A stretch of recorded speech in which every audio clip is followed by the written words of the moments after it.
I'm Daniel Mikasic. I'm the General Manager of Maintenance here at Multiquip. I look after the maintenance over the entire fleet. So we run a fleet of around 300 trucks, 300 trailers, and oversee all the maintenance that happens, and I work out of the head office in the workshop up there. So this trailer here is used for processed chicken. So we run processed chicken out of 3 different sites. So here in Sydney, in Tamworth and in Griffith. This particular one runs from Griffith to Sydney. Our first Maxi-CUBE trailer we got about 15 years ago. So it was a second-hand trailer that we used to cart eggs from Tamworth to Sydney. And then just with the fridge side of the processing chicken delivery growing, we just found these trailers seem to withstand the impact and the day-to-day use all the time.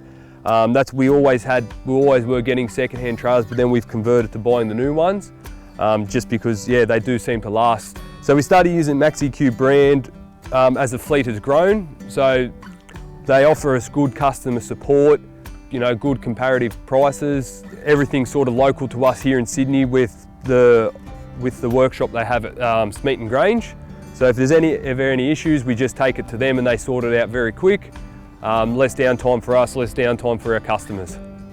Now, overall, really good quality trailer. Very happy to be using them from day to day. It's made our work a lot easier. You know, being able to get these newer style trailers. I'd recommend them to any other customer that wants to buy them.